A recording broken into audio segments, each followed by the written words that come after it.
There's the idea of open data and to help provide technology innovation, but open data doesn't necessarily mean that it's completely open that anyone can see it. I think a lot of times we inherit old legacy systems. We kind of have to bolt the security on and modify the security over years.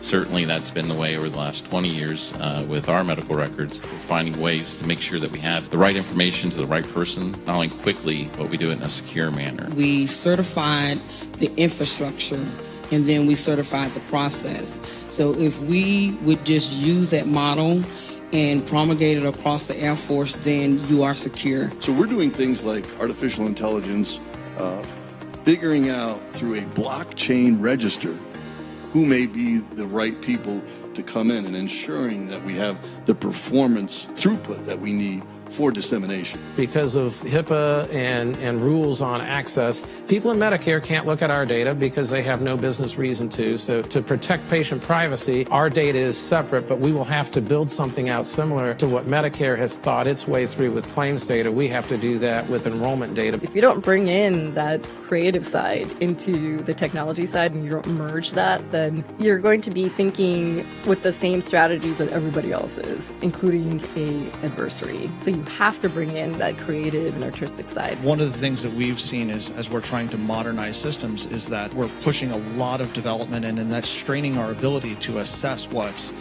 going on. So I think it's very important to take a holistic perspective on risk, and you have to balance what is the existing risk that you have by staying in the status quo.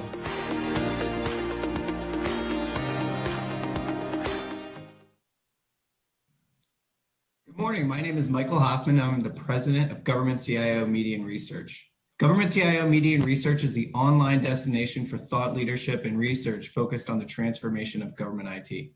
I want to welcome everyone who has tuned in this morning to our virtual event, CyberScape. We have an excellent lineup of speakers, and we're looking forward to hearing how government agencies are facing the cybersecurity threats and building resilience into the systems during this unique moment in our country's history. We invited some of the top government and industry executives to discuss cybersecurity and federal IT. The topics we will include today include foundational frameworks in cybersecurity, health information security, and one I'm especially excited for, women in cyber leadership. We're extremely honored to have leaders from across government join us today to speak, to include officials from the Health and Human Services, the Defense Department, the Department of Veterans Affairs, the Department of Agriculture, National Institute of Standards and Technology, National Institute of Health, and the Department of Homeland Security. We have a great lineup, as you can see. So before we kick off with our program, I'd like to thank today's sponsors, Dell Technologies, VMware, and Micro Focus Government Solutions for underwriting this event and making these important conversations possible today. Without our sponsors, we wouldn't be able to bring our audience valuable content like this morning's virtual event. I want to remind audience members that you can submit questions for our speakers in the comment box. You can find that below the video player on your screen. We're going to choose some throughout the morning and I guess afternoon, and we'll bring some of those to our speakers. So we love having engagement from the audience on this. I'd also like everyone to encourage everyone to participate in the conversation on social media. Please be sure to use hashtags GCIO Media. Without further ado, we'll start with a panel discussion focused on health information security. It's going to be moderated by Amy Kluber, who's our managing editor here at Government CIO Media and Research. And what I'm going to do is hand it off to her to introduce our esteemed panelists. So with that, I'd like to bring our first panel to the virtual stage. I'm going to hand it off to you, Amy. Kick it off. Hey everyone, good morning. So for this panel, we're going to be focusing more on the COVID-19 aspect of information security at health agencies. We have with us two esteemed panelists from HHS OIG as well as Defense Health Agency. So I'm going to give them a chance to introduce themselves and give you an idea of what their roles are if you don't know already. So Lamont, let's start with you. Hello, I'm Lamont Yarborough. I am currently the Chief Information Security Officer of the HHS Office of the Inspector General. Naturally, with most OIGs, we account for or we track for fraud, waste, and abuse scenarios throughout the federal government and medical provider sectors. We, as I've indicated, work with fraud, waste, and abuse, and we do audit capabilities and to recognize deltas between security risk and a number of measures to improve how we work our systems and with the greater medical community at large. So I've been in the role for approximately 7 months and happy to be here. Great, thank you. And on the phone, actually, we have Tom Hines. Tom, let's see what you are. Yeah, hello, I'm Tom Hines, and I'm Director of Engineering and Technology Transformation for the Military Health System. Also Senior Advisor to the Defense Health Agency Chief Information Officer and the agency's authorizing official associated with that duty as the agency AO. I do manage our entire cybersecurity program. Great. So with that, we do have very obviously profound perspectives in the cybersecurity space at both agencies. So I'm excited to get started on digging into what you guys have been working on. So can we start for a general question with between you both? I want to really paint the picture of what we're going to be discussing here. So what exactly is your security challenges taking into account the pandemic that we've been in over the past several months? What are you looking ahead to work on at your agencies, and how is this pandemic affecting your line of work? Lamont, can you get started? If I heard, I want to restate the question. I'm not sure I heard it correctly.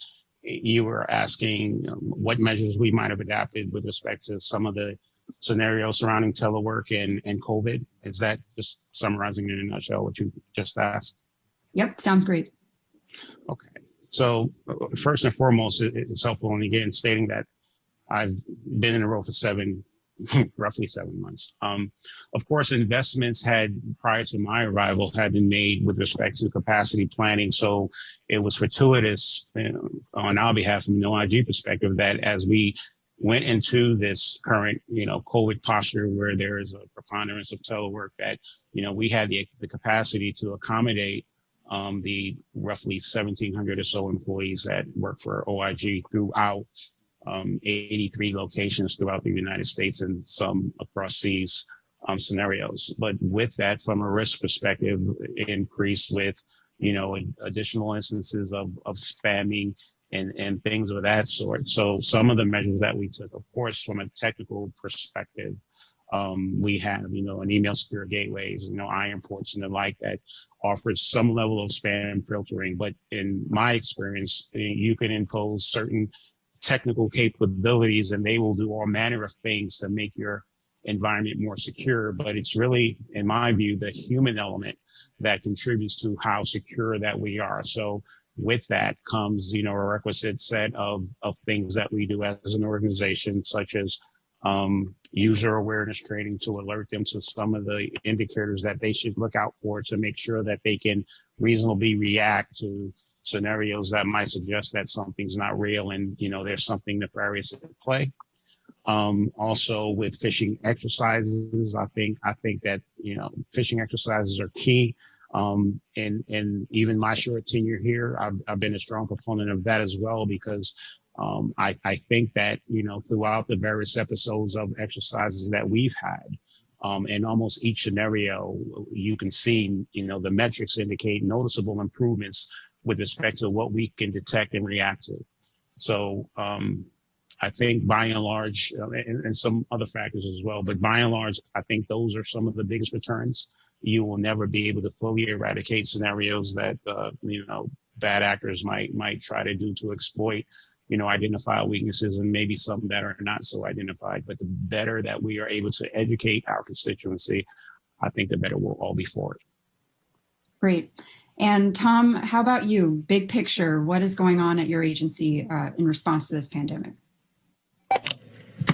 Well, like most organizations, our biggest challenge was having the workforce stay home. DHA is made up of 200,000 users at 1,300 facilities worldwide. So, on a normal basis, a normal day, we would expect perhaps 10 to 15% of that workforce to be remote, doing telework at their whatever location they were at. As this began and we had to send users, and folks at our facilities home, which, by the way, in our case, included Europe. So before the U.S. saw the pandemic happen, we were affected there in Central Europe and in Asia. We had to very rapidly adjust to operating from remote locations for all except our mission critical workforce. At times during the early days of the pandemic, and I mean within 3 weeks of the spikes we saw here on the East Coast, that increased nearly 50% of that workforce I just mentioned. So we did a couple of things to address that. Like most organizations, we substantially increased our VPN capacity. And it's not immediately evident to many people, but that involved equipment purchases in many cases or reshuffling existing equipment between facilities. Consider that we didn't have enough laptops for all of our people going home. And so in addition to VPN capacity and those mobile devices, we accelerated our deployment of virtual desktops throughout the environment so they could use their home computing equipment and still get access to the office to continue, in most cases, more or less duty as usual. What's not really evident when you walk into something like this is the strain it puts on all of your infrastructure. When you consider VPN usage, I don't think most people really understand, particularly if you make the most secure configuration, which prevents people from, for example, surfing the internet independent on their home network. When connected to the VPN to the corporate network, it really means you double the bandwidth for every remote user. And so if you've increased your remote user population by 300 to 400%, which we did in under 3 weeks, you've quadrupled your bandwidth requirements at your enterprise perimeter. And so we had to spend a lot of time figuring out how to really do that and do that without compromising security. Those represented some very unique challenges, which, you know, from an overall agency perspective, I'm very happy we went through it at this point because it's taught us how to innovate really at a rapid pace and prepare ourselves for such emergencies. Again, you know, in past days, an emergency like this would be snow days, for example, on a localized basis where the workforce has to stay home. Never on an enterprise basis at scale would we have to do something like that. And add to that the fact that because of the Department of Defense security posture and because of the bandwidth constraints on the overarching network, not just ours, but the entire Department of Defense, we had to, in fact, take down and restrict most streaming services, which in this context include office collaboration services, most forms of teleconferencing, which are the type of capabilities you want to support telehealth. All of those were things we had to work through to continue to perform our mission, and we're still working on those things to make them better. Well, it's certainly been, I guess, 4-month-long snow day for a lot of government.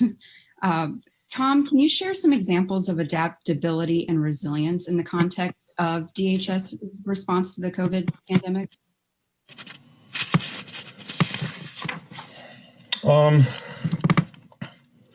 Yeah, I think so. So when we talk about some of those challenges I just mentioned, I guess I'll deal with that by talking about some of the innovation we came up with. One example of that is we had been working with Defense Information Systems Agency, that's the big IT arm of the Department of Defense, on a capability called Cloud-Based Internet Isolation, or CBII, which is a capability fielded by a company known as Menlo Security. They just received an award for expansion of that capability, and we had collaborated with DISA on piloting that function at a few of our facilities. What that basically does is take your internet browsing and take it from your local desktop and move it to a secure cloud environment, right, such that the actual majority of the bandwidth associated with surfing the web and retrieving our content is actually in the cloud, and it works as a proxy relative to your local desktop and reduces the bandwidth by almost 90% for viewing the same data on the internet, and does so securely. Again, we had only used that at a few facilities on a pilot fashion. In that same 3 weeks where we increased VPN capacity, we used some other tools that we had just implemented for patching and managing desktops to push that out to all of our laptops in the enterprise and select other devices, which in effect not only provided better security, but reduced the bandwidth overall by about 70% that we were using to continue our mission requirements. That's just one small example of the kind of innovation that we did and our use of it to meet this challenge. Now, Lamont, considering efforts around interoperability and data sharing in health IT systems, that's something HHS is involved in pretty heavily, naturally. What progress has been made to help with resilience and adaptability during this time? Thanks for the question. So so the secure, efficient, and effective sharing and use of electronic health information when and where needed, of course, is a critical component of healthcare delivery system and reform, and that widespread adoption and use of interoperable health information technology.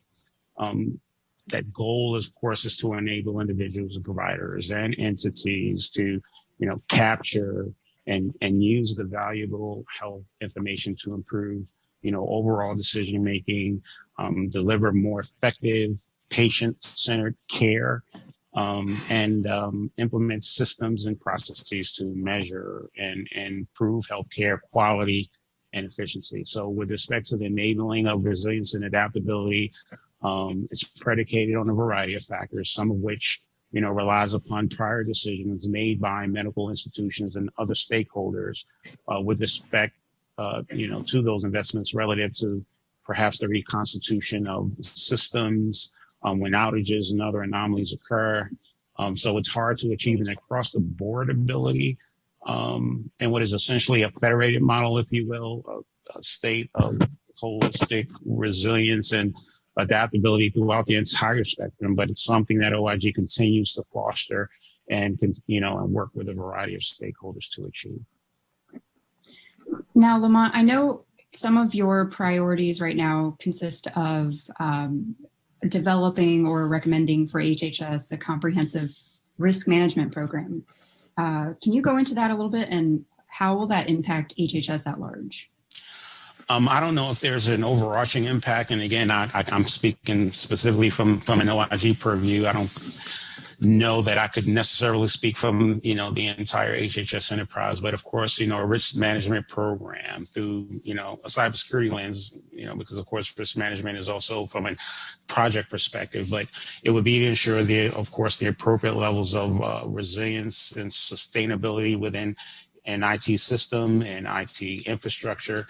So at a basic level, I believe it encompasses, 4 primary elements. It's the risk identification, risk assessment, risk action management, and risk reporting and monitoring. So from a federal perspective, the build up to these capabilities are somewhat articulated and mandated, if you will, through, typical FISMA requirements and supported by a variety of NIST guidelines.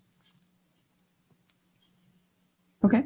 And one thing with this pandemic has been a lot that we've heard in the news, even scams and data breaches.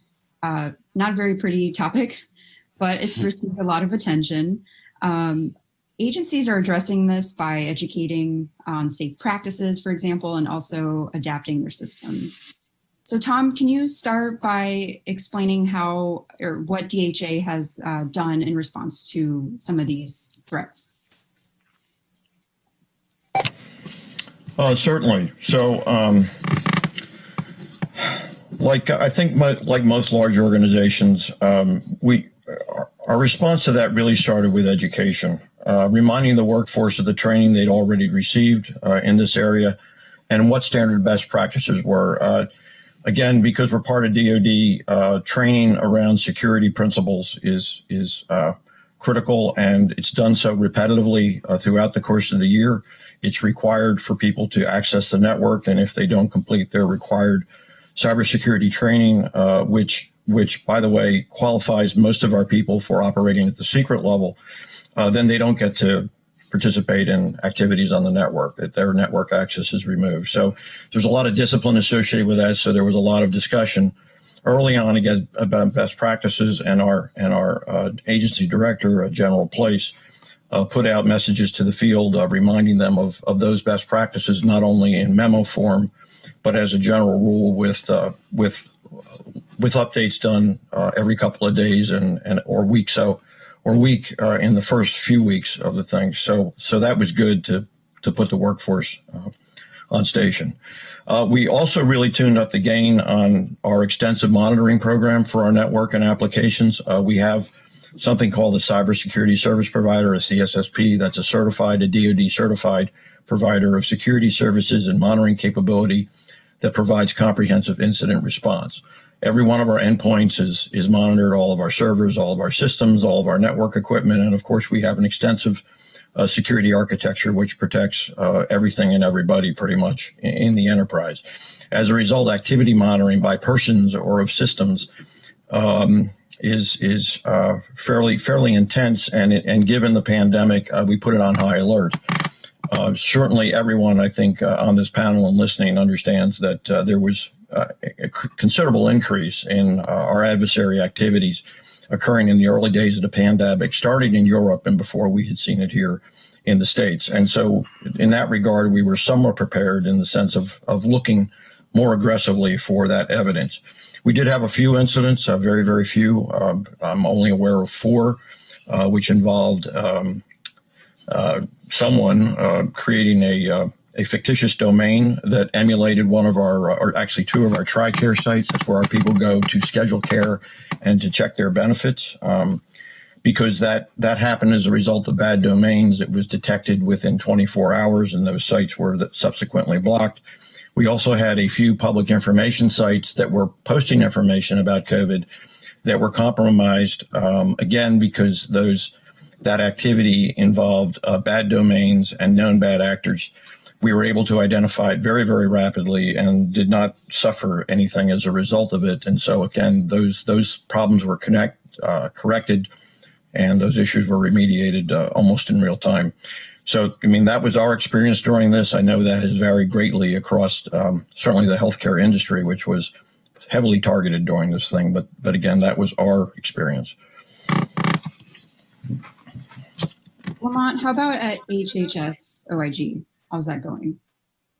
It's going really well. I mean, at least from an OIG perspective, I can't necessarily report with any intimacy what happened within some of the other operational divisions. But from the OIG perspective, perhaps because our infrastructure is separate and apart from bigger HHS. So we, other than, some, rampant uprising of like phishing type concerns, we really haven't experienced a whole lot. Okay. And also, Lamont, I'd like for you to go into more of the audits that you are responsible for or implement. How have you adapted them during this time, and how do you foresee those changing or evolving in the future? Quite frankly, they haven't.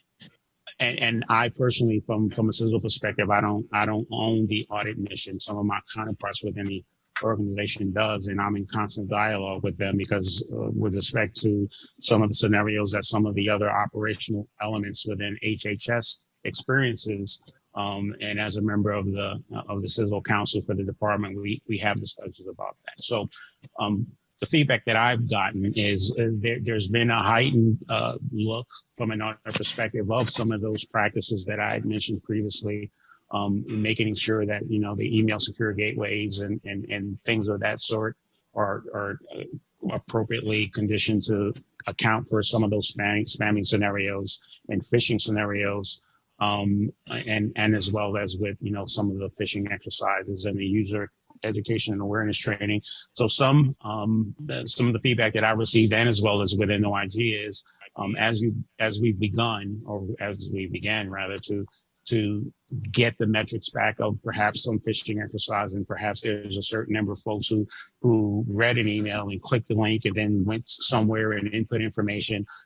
What you do with that information, I think, is key as well, because it's one thing to capture those metrics and identify how strong or weak organizationally you are, but taking steps to better bolster better performance for the next scenario and kind of condition employees to be more keenly aware of what they should be checking against. So, for instance, the last phishing exercise within OIG, or even not just the last one, but what we began to do is, for one, once someone has been identified as, clicking a link and going to a site and inputting information, as opposed to just alerting them of their mistake and hoping that they be better next time. We impose some additional remedial training requirements on them to hopefully make them, better aware of what to look for. And then should they repeat that scenario, we're beginning to discuss not necessarily punitive measures, but inattention can be disastrous for any organization. So we're doing our best to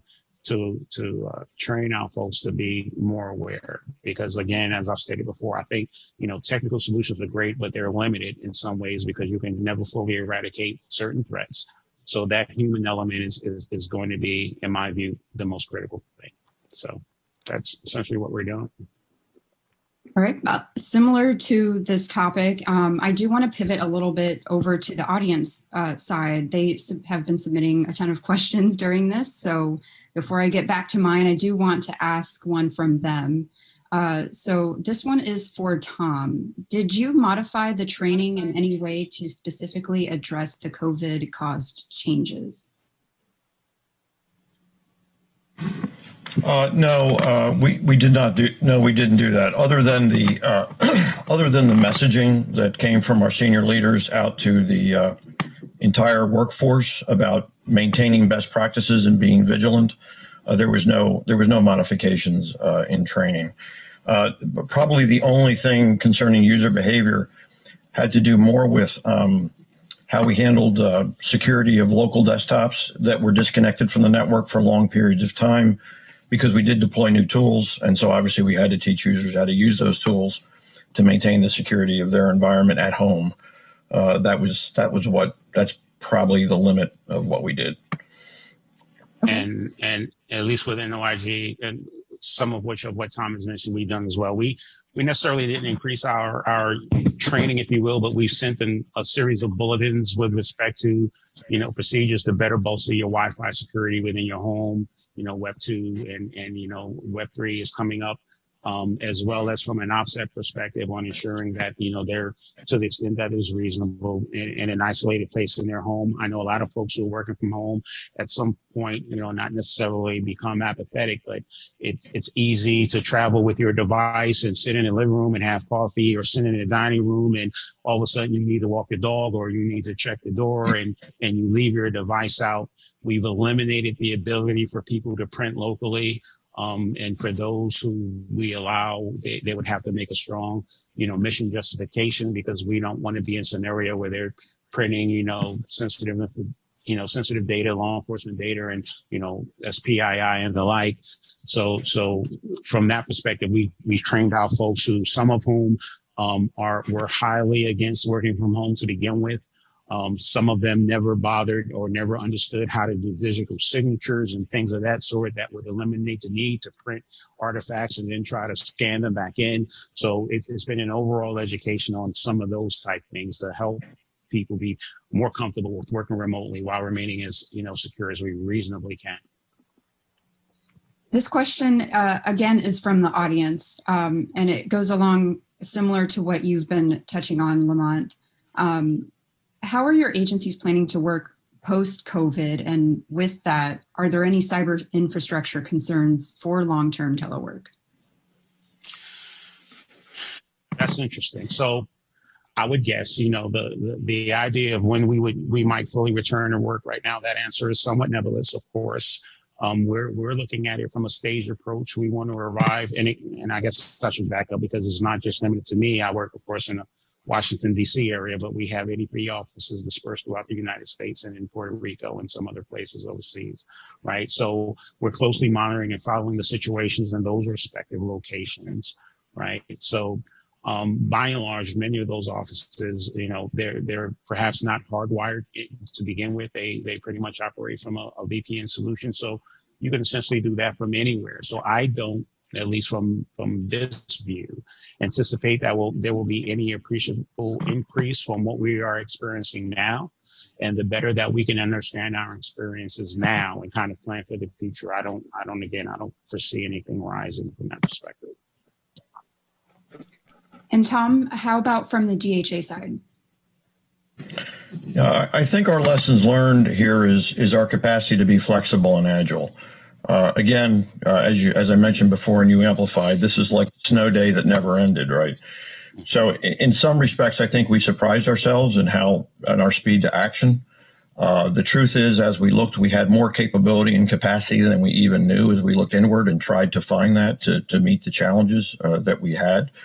This is, of course, not limited to security. It's all IT operations, right? Because the impacts here, though there were some security challenges, the overall way in which IT operations could continue, our dependence on those operations, I think, surprised us, and kind of the availability requirement around some of those capabilities, IT capabilities, was not something we had fully realized. And so, in effect, this teased out where we had strong dependencies on IT and security to continue with our mission regardless of the circumstances, which overall made us better prepared. We now have better tools, and they're more widely deployed in the enterprise than we had them before. Fundamentally, I don't feel like we sacrificed security, and if anything, I think we've actually enhanced our posture. Overall, I think our security professionals in particular, our network operations personnel, really all of those who work every day, and a lot of people don't know, came to the forefront, and we just remain vigilant, and I think this taught us how to do that even better. Very well said. So I want to pivot just a little bit away from the teleworking situation in our last 4 minutes of the panel. There are projects that you both have been involved in that's not pandemic related. Business as usual needs to continue. DHA is continuously working with its EHRs and consolidating networks, and HHS with the cloud, for example. What security issues have you encountered and addressed as part of some of your ongoing initiatives? And how will you look at those moving forward post-pandemic? At least from my experience, and even with the now ubiquitous nature of cloud, and even preceding my experience here with OIG, one of my concerns from a security perspective on the cloud embracement, and as various cloud service providers doing X, Y, and Z on behalf of agencies is from a risk perspective, when for instance, if you're doing some compute or you're storing data warehousing and the like in the cloud environment, all that's well and good, but for me, I won't say that there has been a lack of clarity, but there's been some degree of concern with transferring that risk profile to a cloud service provider, and I think a lot of agencies has done that with transferring that risk is fine. That's done all the time, but somehow they've lost the idea of being accountable for that information, irrespective of who you transfer that risk to, because while they are responsible for it, you are still accountable for it, right? So, spelling out the right language and contractual relationships with respect to SLAs and reactions to anomalous behavior and spills and all those things. It's been a little nebulous in some of my experiences, because sometimes it's just, let's just quickly get to the cloud so we can remove some of these, on-prem expenses and so on and so forth. So I can appreciate that paradigm shift, but I just never want to lose sight on, how we're accounting for who's handling our data, who's accessing our data, what the mechanisms are with respect to the CSP on how they adjudicate those who service our data and systems, those who are acting on them, the processes that they may be using when, they have an employee who's not happy anymore, and their inclination to do harm, which could result in, somehow doing something nefarious to our systems. So those are the kind of things that I would work on and am working on with respect to my responsibilities here within OIG, to ensuring that, once again, the right language is articulated in SLAs to the extent that we can monitor those situations, because I understand CASB solutions and all those other things, but to the extent that we can or cannot monitor those scenarios, we better have an ability to adequately audit what's occurring, and so that we can respond appropriately. So for me, is one of the most prominent concerns that I've had historically with the prevalence of cloud. Okay. And Tom, how about from your end? On cloud specifically, or other initiatives? Other initiatives that you have going on, as I mentioned earlier, EHRs, et cetera. Yeah, our biggest. So you're right that we're in the midst of a large network consolidation. The Defense Health Agency, having been formed from 3 prior service military medical departments and a number of other activities, 7 in all, actually, 7 networks in all, we're consolidating worldwide. Our biggest challenge there, and as I mentioned, I am the authorizing official for the agency, is how we're integrating a lot of the locally implemented and procured medical systems and devices at our hospitals and clinics. Many of those have very substantial security challenges that, again, I think the industry is well aware of. And we've come up with some innovative ways, I think, based on that new standard architecture, which we call the Medical Community of Interest Network, or the MEDCOI, some innovative ways to deal with that. We call it the zone architecture, and it's a long discussion. You could spend easily an hour talking about the characteristics of that. But basically, it's a standardized model for how you isolate and secure what we call high-risk devices or modalities that create inordinate risk for the rest of the IT enterprise, but how you allow them to nevertheless function and support the delivery of healthcare. And again, it's a long discussion about what exactly that looks like, but suffice to say, we're working with industry and with our other mission and business partners to make that a standard, at least from a federal perspective. And in fact, the VA, who is our partner in the EHR, is adopting that same architecture standard. And if not the MEDCOI itself in total, certainly the security characteristics or framework associated with the implementation. Great. Well, Tom and Lamont, sorry, but we are out of time. Really appreciate your perspectives. This is a great look into what's going on with your agencies and your roles.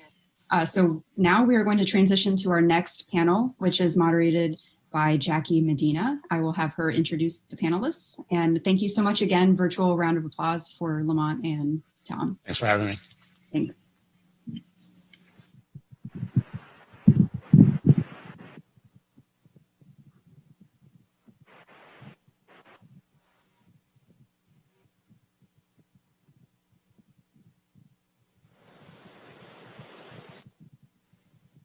Hi, some of the quick efforts taken by the cyber workforce in the last few months are really impressive. Thank you, Amy. Today, cybersecurity resources are in high demand with not enough skilled resources to counter the existing and new threats. We're in the middle of a worldwide pandemic, and we have legacy workforce issues to deal with. The lines between men's and women's issues are being blurred, and women have made great strides in leadership, but we're still clearly underrepresented in the cyber workforce. And this is not just a women's issue, this is also a minority issue. Our panelists today are all doing some things in common. They're participating and speaking publicly, not just here today, and mentoring or engaging with communities that encourage girls, women, or underrepresented groups in their careers. To get started, I'd like to ask each panelist to introduce herself briefly and tell us the one thing in her experience that she thinks makes the most difference for recruiting and retaining a truly diverse cyber workforce. Let's start with Katie Arrington. Good morning. How are you doing? Katie Aronson, Chief Information Security Officer for Acquisition and Sustainment. I'm honored to be here today and really in awe of all of the people on the panel. Looking forward to engaging in the conversation today.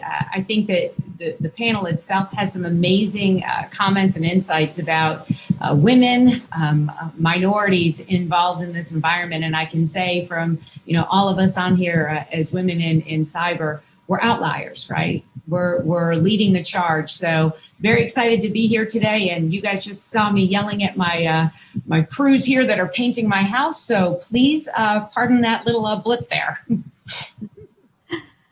Thank you, Katie. Multitaskers, Katie. And next to Venus Goodwin. Venus? Hi, good morning. Again, I'm glad to be here as well with my panelists. I'm very excited to have this conversation about women in cybersecurity. So as you know, Department of Agriculture is made up of 29 agencies and offices with nearly 100,000 employees, 4,500 locations, both within the U.S. and abroad.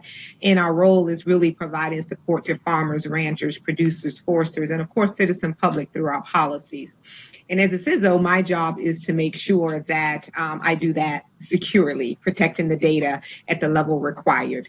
So in my experience, one thing that I think makes the difference with us as women, that we should definitely, I would say, own your career. And I know we're going to talk about that today. And what I mean by that is don't rely on your company or organization to provide your training. Don't be afraid to invest in yourself. Be deliberate about the career choices that you make in managing your career. And most importantly, seek mentorship and coaching. So I look forward to the conversation today. Thanks, Venus. Let's move to Jyoti Dugar. All right. Hi, everyone. I'm so honored to be here today with these beautiful and amazing ladies. I would say I am the Chief Information Security Officer for the NIH, National Institutes of Health Center for Information Technology. So we're responsible for enterprise technology for all of NIH, as well as some parts of HHS, other government agencies, and over 300,000 researchers around the world. So it's an amazing place to be. I'm really proud to be there. My number one goal for all women out there, especially for those trying to get into cyber and or thinking of cyber as a path, is that you don't have to just stick with cyber. So I'm a big proponent of you can have it all. You can do different things. You can have a passion that you also pursue. I have 2 businesses as well as being a CISO outside of my work in holistic wellness. I also have a dance company and 3 kids, and I'm also an author. So you don't have to pigeonhole yourself into one thing. There is a way that you can combine everything together. And really and find a way to actually bridge everything together as well. Thank you. And let's move on to Leslie Harlan. So good morning. Excited to be here with this panel, and very impressive, Gauti. I love that you can have it all. You do, right? So very broad range. So I lead our public strategy and business development team for Dell Technologies.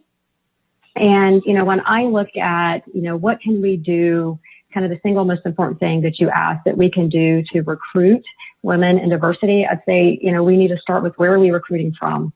And so we put a big focus on looking at minority institutions, HBCUs, community colleges, and ensuring that we're partnering with them and helping provide some of the curriculum and tools and certification and even the soft skills that they need to be successful. So it's something that we're very passionate about and committed to, and we are seeing that has a positive impact on the people that we are now hiring.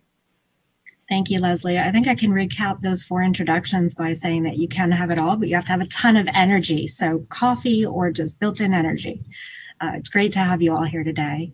Jyoti, you've encouraged women to not be afraid to take risks, and you're at NIH where there are a lot of strong female leaders.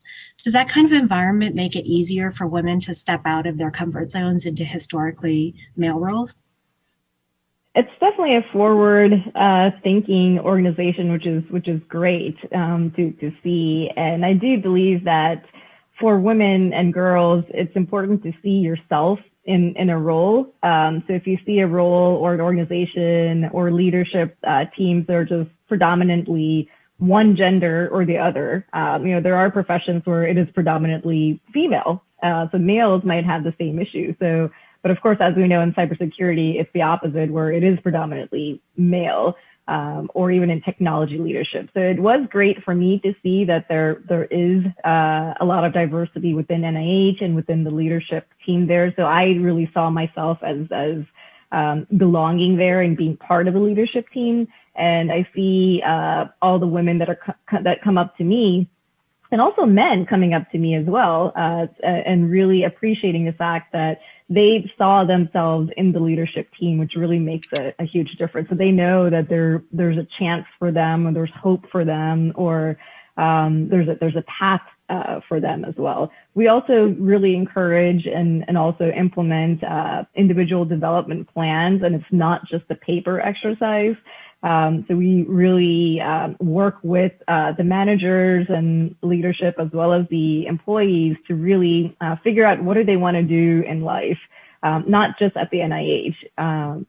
And that really helps them understand that, okay, this is where I am right now, but where do I want to be in a year? Where do I want to be in 3 years? And how is my organization, my management and my direct supervisors, what can they do to help me get there from their point of view? And how can I also contribute back to the organization? So it really helps to have all these different parts of the puzzle put together. That's great. Venus, I wanted to ask you, in your time at the USDA, you've done some really good consolidation and technical modernization of your cyber practices. Does a good look at that technology and the functioning of your cyber practice also include a look at the workforce and how you might provide opportunities to diversify or attract new individuals to cyber? Oh, absolutely. What I've learned is once you decide the work that is required and you define that, the next logical step is to determine the skills required to do the work. And not just the technical skills, but the soft skills, as well. And when you support an agency as large as USDA with our diverse mission, you require a diverse workforce. And again, not thinking about diversity as we normally would think about it, but I'm referring to diversity of thought, which really comes from individuals with diverse experience. And so you have to capitalize on that when you think outside the box and not go towards your traditional way of recruiting and acquiring talent. You have to use some of the authorities that OPM has provided to us, direct hiring authorities. I heard my panelists talk about going to some of the HBCUs and going really through the non-traditional route to obtain that type of talent. Rather, it's, using Schedule A or rather using our Pathways program. And when I talk about, not just the technical skills, the soft skills that you would get, like problem solving and critical thinking and negotiation skills, and most importantly, the ability to build and maintain relationships. That is key if you're going to work, especially in the IT world. And I know specifically for cybersecurity, and there's no certification to validate that, right? You can't go get a cert in soft skills, right? You can do instruments that tell you what your skills, what you tend to. Those are innate things that an individual must recognize that they have, and recognize that that's a factor in seeking cybersecure careers. And so I just feel, as a member of the Senior Executive Service, through these type of panels and speaking engagements and mentoring, really trying to speak to women about honing in on those skills and not just focusing on how much math you may have had, in your past, and rather you can code or not.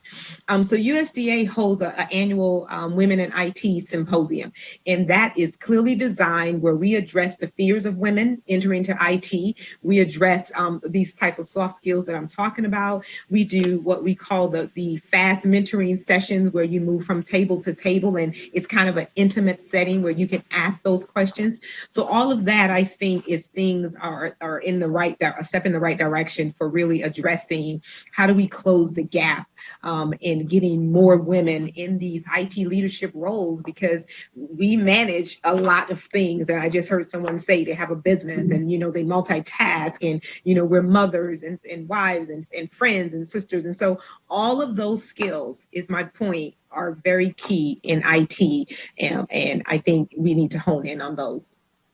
Thank you, Venus. I think it's great that we keep hearing you and others say these things, because it's really going to take a while for that to sink in and for people to think creatively about those roles. So thank you. Leslie, I wanted to turn to you. You're in the commercial market, and of course, you also serve government clients. What initiatives are you taking to diversify your cyber workforce and set newcomers up for success? Jackie, so we've been very specific on our 2030 goals that we released around December of 2019. And one specific example of that is we want 50% of our global workforce by 2030 to be women, and we want 40% of our global workforce leaders to be women. So it's very specific goals that we've set that we're now measuring and tracking monthly. And in addition to that, another program that we launched is called Project Immersion, similar to what I mentioned earlier, where we're partnering with those minority institutions, HBCUs, and community colleges, very similar to what Dennis was saying, where we're not just providing the curriculum. We are exposing them to emerging technology, cybersecurity, engineering, but we're also providing those soft skills, which are just mission critical for success in those fields. And then a third program that we're very passionate about that we launched in 2019 is Girls Who Game.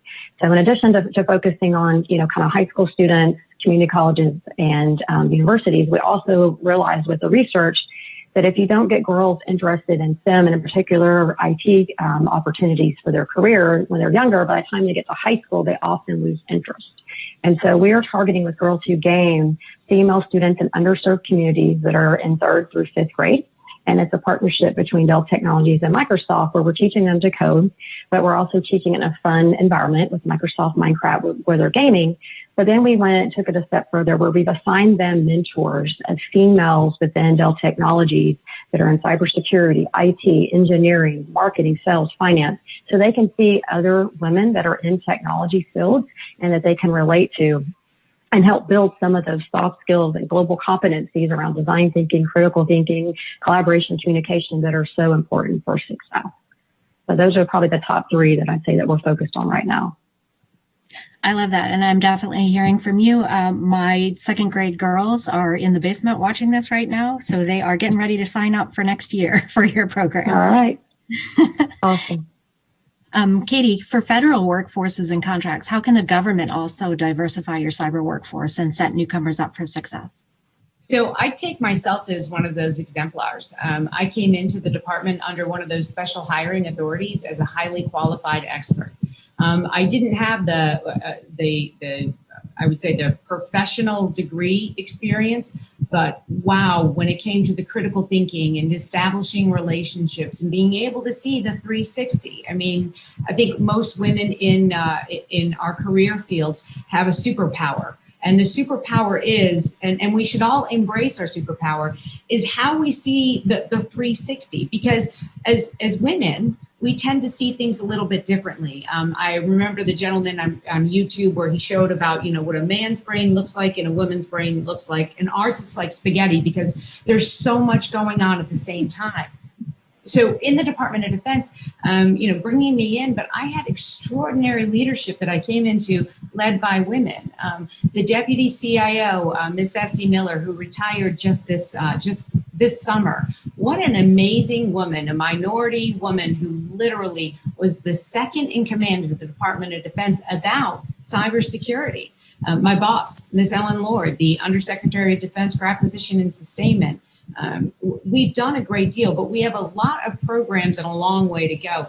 One of them, we unveiled the Women, Peace, and Security Strategy earlier this year, where we're actually going out and trying to cultivate really young women into our workforce. It's sometimes hard to make it in the federal government. And I'm going to use the word, and it's sexy, right? Because it's not as fun as one would think when you think, the buildings with no windows and they're brick and you're going into those non-innovative workspaces. But really to find things that make it appealing to want to join us and to work with us. The second thing that we've really gone out to do to heighten in, bringing in military members, specifically women who have retired out after 20 years of service, those mid-grade thought leaders that NCOs that are out there, how we can really work to bring them back in. And we've had so much success in that area over the past 2 years. And the other one is about our workforce exchange program that Ms. Lord started, where we go out to industry and we look for our counterparts in different fields, specifically cyber, and we switch jobs. We let them come in to the department and commercial sector. And in doing that, we have the opportunity to really get involved in the commercial sector with women and educate them as why they would want to and why they really are some of the best fits for positions in the department. I think the one area that we do incredibly well on this, we none of us have really talked about it, is that pay, right? Making sure that the women that come into these positions have the same pay rate as men. And I would say that in the Department of Defense, we're working diligently to make that a level playing field, because I think that's one of the things that really, it's a factor. We need to be able to ensure that we're getting paid the same for, I tend to think we do more work because we're out of those box thinkers, but that's from the DoD side. Thank you. So we know cyber skills are in demand, and if COVID-19 has really shifted our work and our healthcare paradigms for the long term, will this accelerate the field of cybersecurity? And if so, where are the opportunities for the underrepresented groups here, and what skill sets are these newcomers going to need to have? Jyoti, I know you had a really interesting perspective on this. Do you want to take this first, and then we can open it to the rest of the ladies? No, I'm in full agreement with all the panelists here. I think it's really coming to light. I've been trying to preach to the choir for the last 25 years that I've been in cybersecurity, because when I came on board, it was other duties as assigned, and then it became then they formed the term information assurance, and then they started realizing, oh, it's actually more than the other duties assigned, and the ISSO term came about. And then, slowly started building up my own path to become a Ciso. And I noticed a lot of times that when you start going the route of cyber leadership, which is a little different than taking the technical route to cyber and being purely about the technology and the technical skills, which we can do as well. But if you go the cyber leadership route, as they all mentioned, like there is no program or certification or anyone really telling you that you really need to be more than just technical skills. You need that communication skills. You need relationship building skills. And my personal experience being at the NIH, we're having to speak with doctors, nurses, clinicians, scientists, researchers on cybersecurity on a daily basis. We can't just go to them and just say, well, you just got to give me your MRI scanner and I got to patch this machine while there's a patient right there. So we have to really paint the picture for a variety of different stakeholders. And as I think all the panelists have been mentioning, women are just great. And, we are wired for this. We're wired for collaboration, for community approach, not just like the paper pushers or not just a dictator type of mentality. Like we really like working together, collaborating with others, bringing in that out of box perspective. So I think as COVID, even after COVID, this is how the world's going to be. Even if you're completely remote 100% of the time, which a lot of companies are moving towards, you have to find a way to build those relationships through the technology. We really can't shy away from. It's actually even more important now since you're losing that sense of connection, that face-to-face interaction and the people interaction that you might have had when you were going to work physically.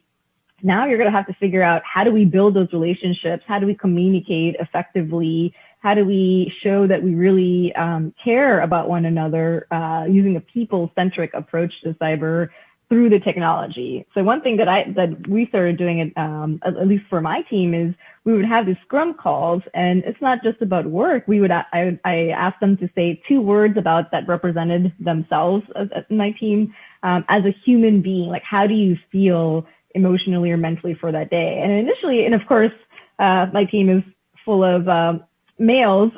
So initially, they started with, very high level, like, oh, tired. But then after a while, now they go pretty deep. So it's almost like you have to set that example and you have to show your own vulnerability and authenticity, which really then brings that out of others.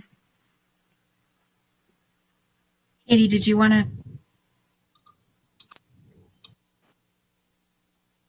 Sorry. So that's double down on everything that you just said. And one of the things that I really have been about COVID, right? And how the world has changed so quickly for everyone. And the skill sets that we need to think about this when it comes to cyber, and women are in a unique place to think about this.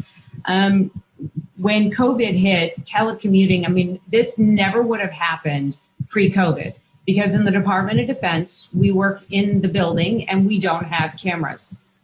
on our computers because we're in Cios.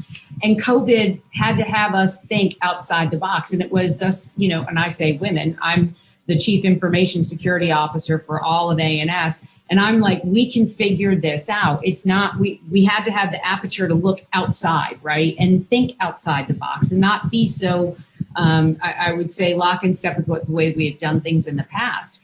But COVID changed what we needed in cyber, right? The criticality and the skill sets, because all of a sudden cyber took on a whole new range.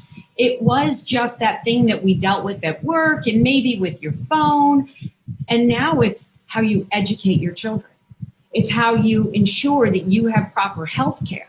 It ensures, I look at, Leslie and Jack and all of us on here, we're working from home on computers. And we need that capability to think in the holistic picture of what cyber means. And I can't say enough of, when it comes to those of us who are in leadership positions, that we do need to have the skill sets of being vulnerable and open and letting ourselves get our knees skinned, because you understand that nothing worth obtaining in this, right? Whether it's a career in cybersecurity, the skill sets that are needed, leadership skills to move forward, communication skills, none of those are worth obtaining without a cost. Right. And all of us on the panel, all of us out there that are paying on the webinar today, that know that what you're obtaining to get that career, to bring yourself in, it's gonna hurt a little bit, right? Anytime we want to grow, and I think as a nation we're going through that. I think in cyber we're going through that, and I think that women in cyber and the minority segment as well, we have this opportunity to say, we understand what it is to put and invest in to get to what we want. So I think that's got to be the common, one of the things to get to cybersecurity, to get to good women leadership in cyber, to get the minority leadership in cyber, it's going to take some extra hard work. And we don't have, COVID made it, it's a thing that's now. If we don't look at it now, how will we be positioned in a year? And I'm just in awe of how we've adjusted and how we've put the investment in. Interesting to see where we'll be in a year from now. And how the capability of not being locked into a building, but we're able to express ourselves and really blossom in this environment, who will be the leaders in the coming future, and how we are able to use our capability, to empower our superpower to do great things. Definitely agree. Thank you. So we've talked a little bit about the soft skills that, some positions in cybersecurity and especially leadership really require. Venus, thinking about that, should we assess more people's skill sets that they bring to the table instead of strictly considering their years in cybersecurity or their degrees? And do you think that something like the NIST, National Initiative for Cybersecurity Education, or NICE, Cyber Workforce Framework, helps by defining the variety of roles and giving clear-cut paths for advancement? Oh, absolutely. So first of all, fun fact, and everyone knows this, as a 2210, one of the series in the federal government, there's no degree requirement for 2210. It's administrative work and not professional work. So you can enter into IT without a degree. And so I want people to understand that should not be a limiting factor, for women. And then the other thing, why I think the NICE framework is important, one, from a work perspective as a CISO, it helps me to understand the skills required to do cyber work. But as I mentor women and I talk to them about entering to cyber, I like to use the NICE framework in that way as well. Because when you talk about having the 7 different categories, first of all, and it breaks it down into specialty areas and then to work roles. But if you start with the categories first, do you want to oversee and govern, which is more about management, management, direction, of cybersecurity work? Or do you want to do hands-on keyboard, protect and defend, or are you more interested in investigative work, cyber crimes and those types of things? So when you look at the 7 specialty areas, it can at least help you hone in on what portion of cybersecurity you're actually interested in. And then once you do that, you go, of course, to the specialty areas. There are 33 specialty areas, but I want to hone in on, then there is 52 work roles in the NICE framework that you get to select from. And it tells you the skills, the knowledge, the abilities required, and even the tasks that you could expect to do in that role. So when you do that individual analysis and assessment of yourself and your interests and the skills that you have, you can then mirror that up to the NICE framework and say, that's what I want to do.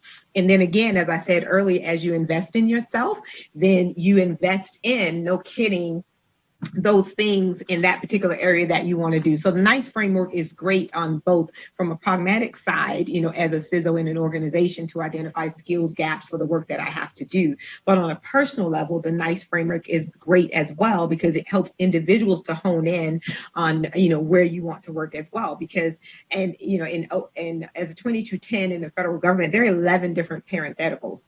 And because, the IT is wide and inches deep. So where do you want to focus? So eventually you do an IT start to focus. So this cybersecurity, the NICE framework allows you to focus immediately.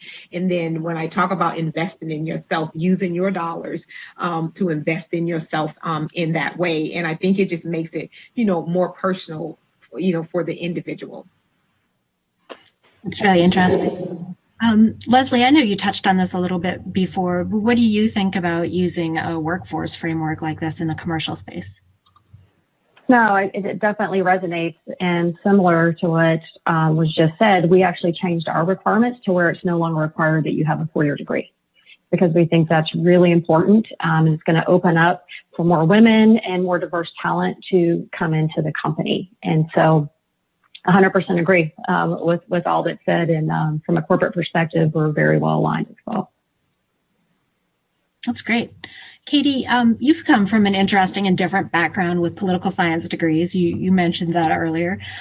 You're a well-known driving force for the Cybersecurity Maturity Model Certification, or CMMC, and we're going to talk about that in the next panel. Yet we wanted to have you join this panel instead as a female leader because you have a significant accomplishment in a male-dominated field in a historically male workforce. What do you want to tell our viewers who are thinking about a cybersecurity career today?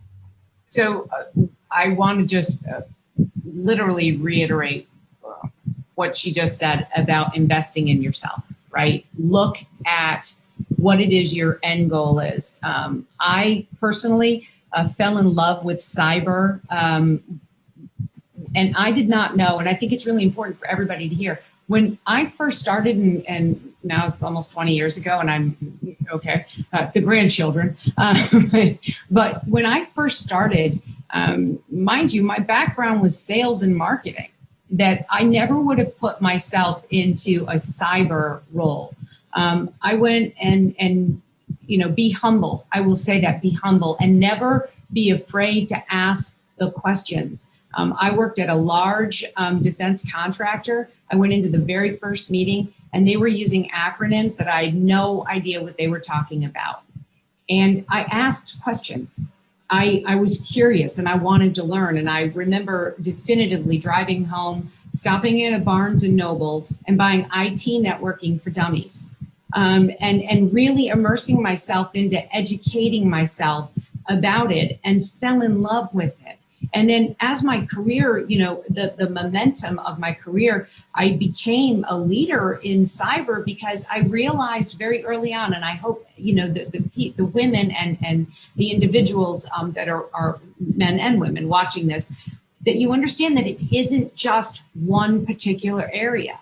Right? Cyber is really hard to define. It's a lot of things that come together, and that never think that you're incapable of getting there. I have more college credits than a doctor, but I don't hold a degree. That didn't hold me back. When I came into the Department of Defense, I was a legislator. I ran for Congress. I never let anything stop me to tell me that I wasn't capable of doing it. You are. All of us possess these skills. We all need to set the path, and in coming into the department, it is absolutely a definite change of pace, right? How often have we, put in the Department of Defense a person who didn't come from the department, but literally is running one of the biggest changes that we've ever had in the department for cybersecurity, as a woman with I don't have the degree to represent it. I really don't have the career bandwidth that you would think of in, understanding the department, but just a pure drive to make it happen. And it's definitely been interesting, tremendous fun. And the last thing, and I know I'm kind of going off a little bit, but drive yourself.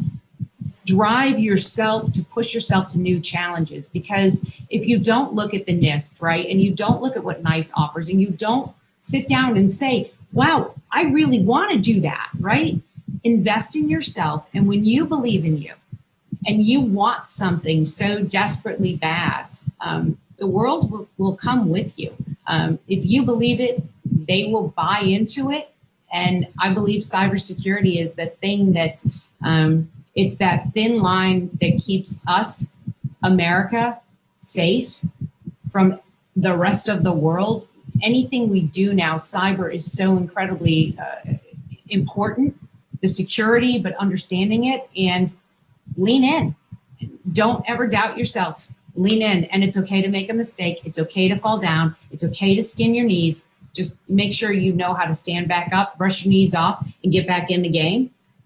Because without us, where will we be? Thank you.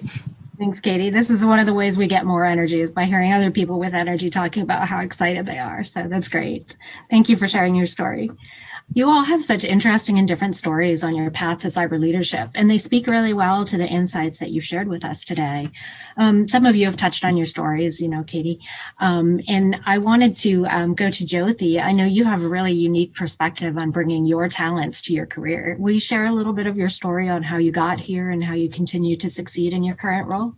Yeah, Katie, we need to talk after this panel. But I fully agree. I mean, as when she talked about investing in yourself, I fully believe in investing in your own well-being as well.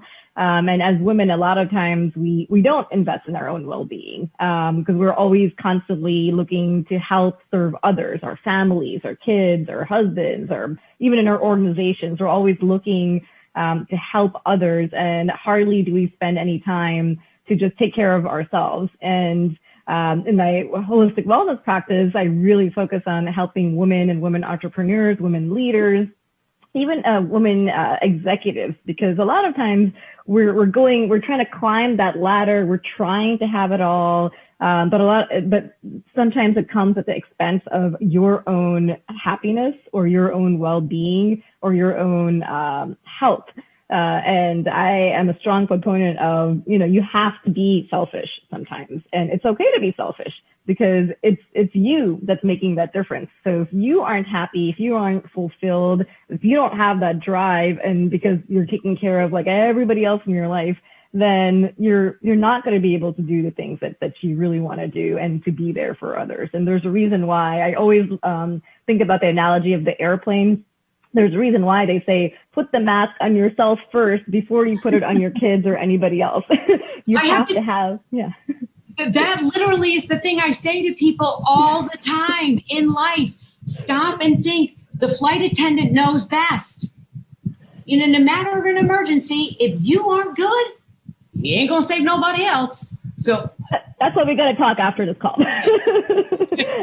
and another analogy that I really think about every day is the NASCAR driver. So fastest people in the world, they stop. They come to a complete stop in the middle of every race to, fix their tires, put, whatever gas in, and also mentally reset and take that pause mentally so that they can continue and finish that race and maybe even be even faster than they were before. So that's another thing that men also don't do, but specifically women, because you're always especially if you're in cyber and you're taking that leadership route, you're on the go. You're completely wired. Oh my gosh, what if there's an incident? Oh my gosh, what if this happens? This person's calling me. At like 2 o'clock in the morning, you got to get up and take that phone call and like, oh, what happened now? And then you're just like on it. And a lot of times that if you don't take that pause, and when I mean pause, I really advocate for a 5-minute pause every hour during your waking hours. It's not the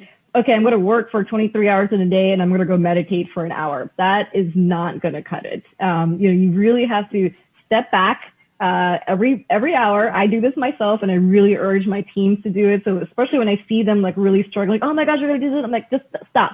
Just put everything down, go for a walk and come back, or go, do some breathing exercises. So, and I teach my staff, and I actually, and to piggyback, really quickly off of what Katie was saying also, sometimes you have to lead. There was no health and wellness program at the Center for Information Technology. I started it because I knew how important it was for people to feel well, for them to feel happy, fulfilled, so that we can have those higher retention rates and have people really be happy with their workspace, especially women as well. So sometimes you just got to start things. If you don't see someone that as a role model, or if you don't see a program, be the first person to start that, and eventually you'll get your support system in place. Thank you, Jyoti. So Leslie, real quick question. We have a couple minutes left, but you have an opportunity right now. What would you say to young people if they're looking at cyber and it seems male dominated or otherwise attainable? I would say they absolutely can do it, to jump in and take the risk.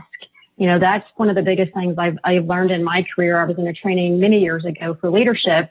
I'll never forget, they put up a statistic that when women look to apply for jobs, they go through all the different requirements and criteria. And if they don't meet 95% of them, they don't raise their hand and go for it. Versus a male looks at it and they are like, oh, I meet about 25%. I'm good. I jump in, right? So that's always stuck with me. So I'd say jump in, go for it. You can do it. And once you're there, find you a mentor and an advocate that's really going to help you and help elevate you up. Mm-hmm. That's great. And Venus, same question. Yes, I will tell you, I'm excited. So Jyoti, when you and Katie talk, I want to be part of that as well, because this is exciting. One of the things, one thing I do is I have a skills mapping matrix that I've used my entire career. And the goal that I want, I have the capabilities down one side, I have my experience across the top, and I start to put X's where I have worked at a skill at a particular job. And whenever I've made career moves, it is because I needed to either gain a new skill or refresh a previous skill. It's not, money doesn't drive me to make moves. It's more opportunities. And so I want people to, when I say be deliberate, that's what I mean about be deliberate. And that matrix worked for me. The other thing is be flexible. Don't be afraid to move or relocate. I know you've been with agency X for 12 years. Go to a different agency. That's okay. Don't be afraid of the uncertainty. Go for stretch assignments. Get out of your comfort zone. I have spent 34 years, my whole career in DOD. Thank you. I had been in Department of Defense for 34 years, active duty Air Force, reserve, civilian, and a broad experience. But I work at Department of Agriculture. I had never been on a farm. But I will tell you, my first 100 days on the job, I met with the business. I said, what is your cybersecurity needs? What is your business? And I started to build and maintain those relationships. All the things that I do in my home, Thanksgiving's at my house every year, hundreds of people, right? Not hundreds, a lot, right? But I can do that. And so I take those skills, I bring them in the workplace. And when I'm mentoring women, I tell them all those things you do at home to keep your household running, because we do that. Bring that in the workplace and don't be afraid. Step outside your box. Go ahead and take that challenge. And so I'm excited to be on this panel to hear that I have women that are doing the exact same thing that I'm doing. So thank you for the opportunity. This is really excellent and inspiring. I'm afraid that's all the time that we have today, but it sounds like we're going to have a follow-up. So thank you all for sharing your experiences and insights with us. It's really interesting to see the different career paths and skill sets. And it's a good reminder to all of us that the field is broader than what we sometimes think about on a day-to-day basis. I'm now going to hand the mic over to my colleague, Ray Lopresti. He's a Senior Solutions Architect at Government CIO and moderator for our next panel, Foundational Frameworks for Cyber Resiliency. Ray? Thanks, Jackie. That was a fantastic discussion. Good afternoon, everyone. As Jackie said, I'm Ray Lopresti, a Senior Solution Architect at Government CIO. And this afternoon, I have the pleasure of hosting our final panel of the day that'll be focusing on our best practices and standards. We have a great panel for today's discussion, so let's kick this right off. From Veterans Affairs, we have Timothy Emerson, the Director of Infrastructure Operations and Cybersecurity Management. Joining us from CISO is Sean Connolly, the TIC3 Program Manager. We have Dr. Ronald Ross, Fellow from the National Institute of Standards and Technology. And we have John Fangai, Chief Technical Officer at Micro Focus Government Solutions. I want to welcome everyone and thank you for taking part in this panel this afternoon. Let's jump right on in and start with the Trusted Internet Connection. Back in July, TIC3 released the program guidebook, the reference architecture, and security capabilities catalog. Sean, how have things changed between version 2 and version 3, and what do you believe will be the impact? Sure, thank you, Ray. From version 2 to version 3, when OMB released their memo 1926, the update to the TIC initiative, what you hear about when you read that, the tone of that document is about flexibility. And so these updates that we're talking about are ways that TIC empowers agencies to securely modernize their environments in new ways to better execute their missions. So I mentioned that flexibility.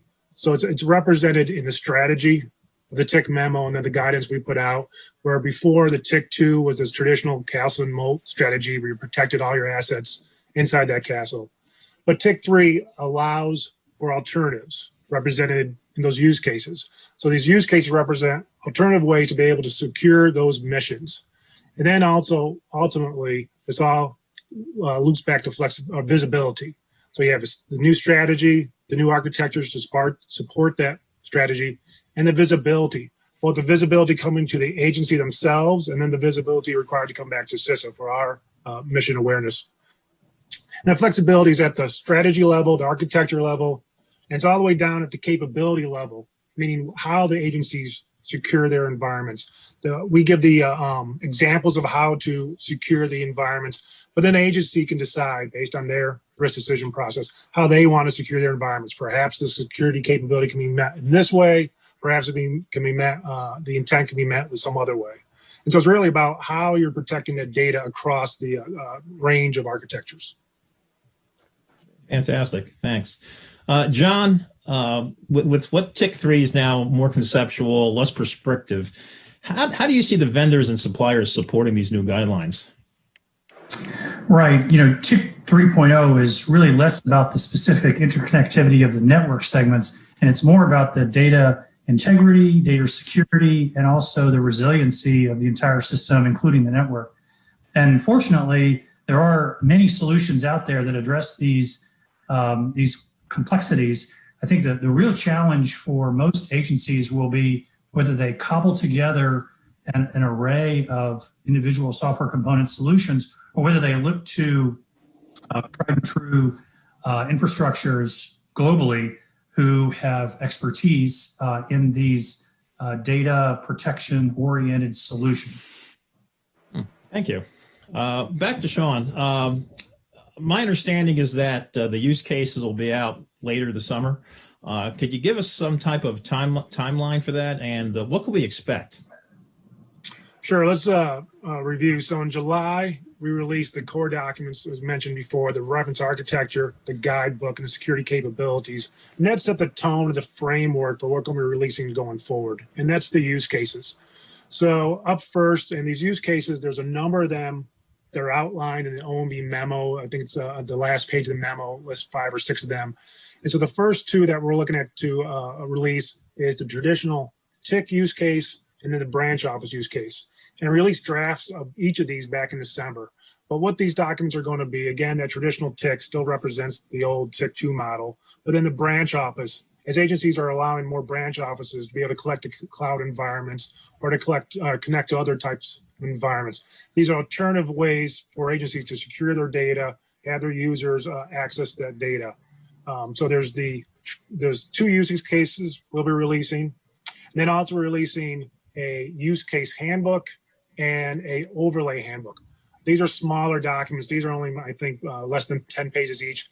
That sets the tone for everything else we'll be releasing scope to that document. So the use case handbook will talk about what you'd expect from these use cases coming out. The traditional TIC, the branch office, and other ones going forward, remote office, email, ISS, PAS, these other use cases. So that use case supports the use case to roll out.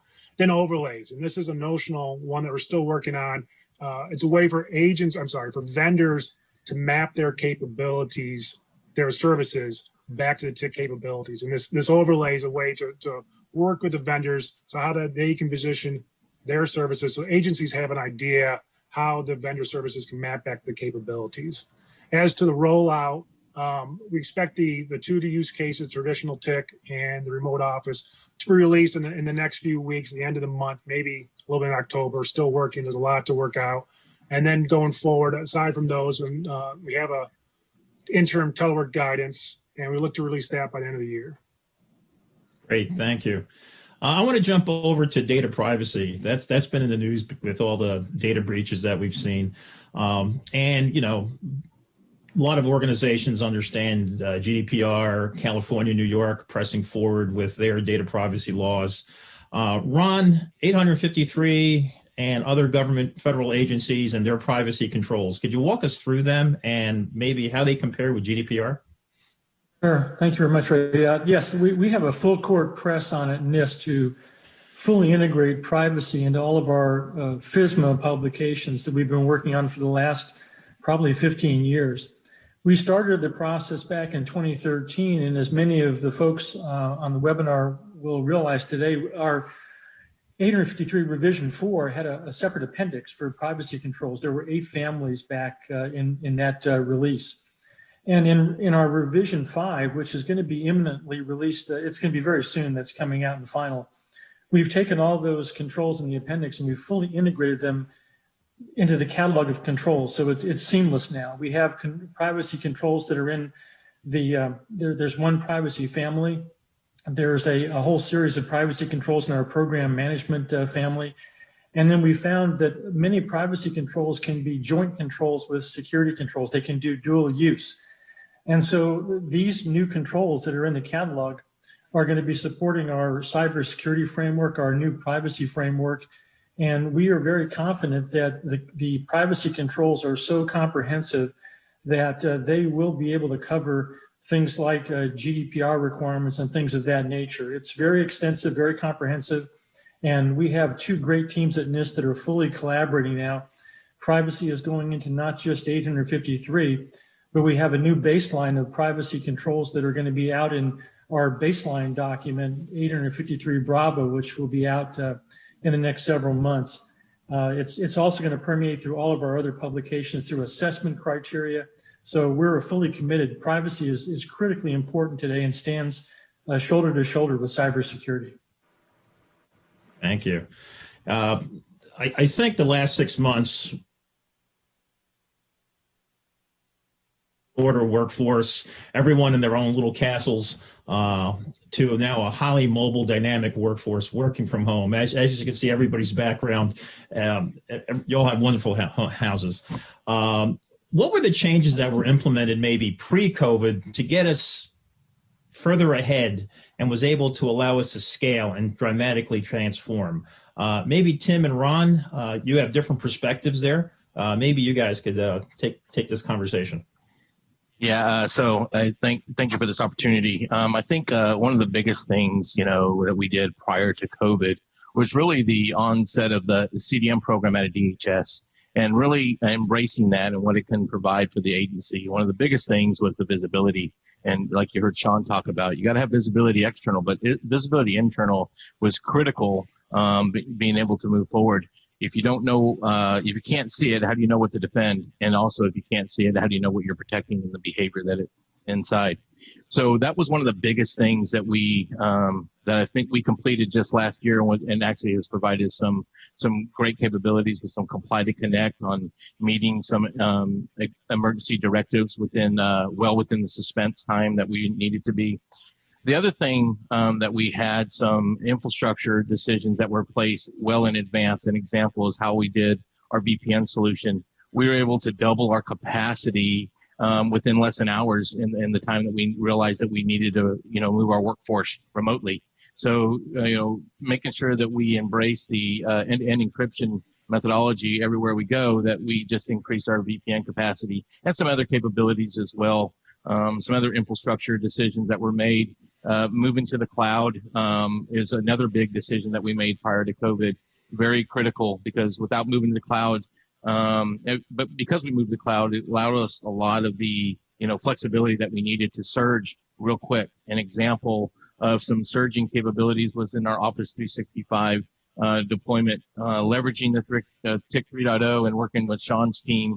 Our team worked together to kind of figure out how can we roll out Office 365 with the direct connect methodology, and in line with the TIC 3.0. We were able to do that. What does that mean? We actually diverted that traffic off of our TIC, the two TIC 2.0 methodology, and reverted that traffic so we wouldn't have that congestion at our TIC. So that was some of the things that we did prior to COVID, and really made it easier to surge and address the workforce and where they were.